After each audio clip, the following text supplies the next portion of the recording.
Leaning tower of Pisa Italy का एक मशहूर लैंडमार्क है। ये अपनी अजीब टेढ़ेपन के लिए मशहूर है, जो लगभग इसके गिरने का कारण बन गया था। टावर इसलिए झुकता है क्योंकि इसके नीचे की जमीन अस्थिर है। इसकी नींव चिकनी मिट्टी पर बनी थी।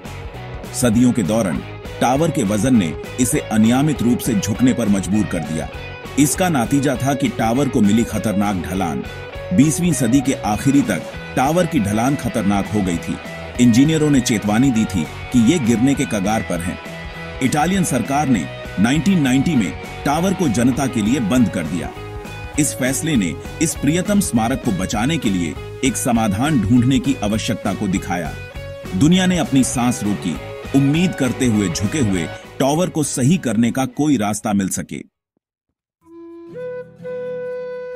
पीसा के लीनिंग टावर का निर्माण साल 1173 में शुरू हुआ था।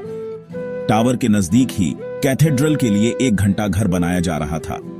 लगभग तुरंत हाई निर्माण के ई शुरू होते हाई टावर झुकने लगा।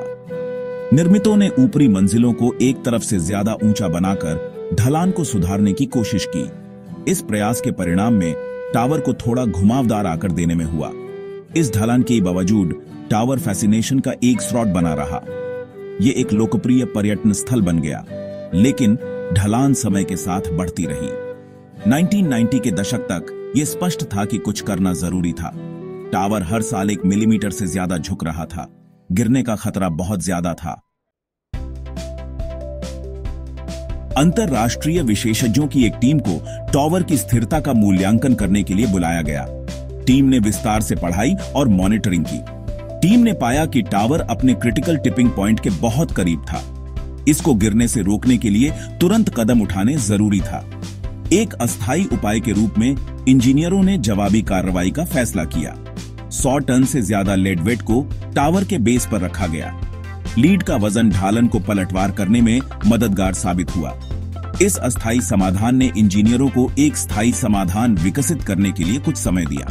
ये एक नाजुक संतुलन कार्य था। सचमुच दुनिया की नजर इस पर है, सब कुछ ठीक होने की उम्मीद में।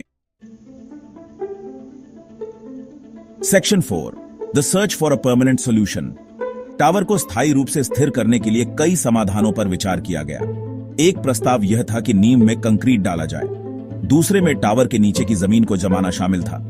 हालांकि इन विचारों को बहुत जोखिम भरा माना गया। वे संभवतः नाजुक संरचना को नुकसान पहुंचा सकते थे। एक अधिक नवीन दृष्टिकोण की आवश्यकता थी। वर्षों के अनुसंधान के बाद इंजीनियरों ने अंडरपिनिंग नामक विधि पर निर्णय लिया। इस तकनीक में टावर के उभरे हुए हिस्से के नीचे से थोड़ी मात्रा में मिट्टी को सावधानीपूर्वक हटाया जाता है। विचार यह था कि टावर को पुनः अधिक सीधी स्थिति में स्थापित किया जा सके। यह एक धीमी और व्यवस्थित प्रक्रिया थी, जिसके लिए बहुत सटीकता की आवश्यकता थी। Section 5, a delicate operation straightening the tower. आधारभूत संरचना निर्माण की प्रक्रिया वर्ष 1999 में शुरू हुई। इंजीनियरों ने टावर के नीचे जमीन में छोटे छोटे छेद किए। उन्होंने थोड़ी मात्रा में मिट्टी निकालने के लिए विशेष उपकरणों का उपयोग किया। पूरी प्रक्रिया के दौरान टावर पर सावधानीपूर्वक निगरानी रखी गई। धीरे धीरे टावर सीधा होने लगा। इसे इंजीनियरिंग की जीत के रूप में सराहा गया। आधारभूत परियोजना 2001 में पूरी हुई।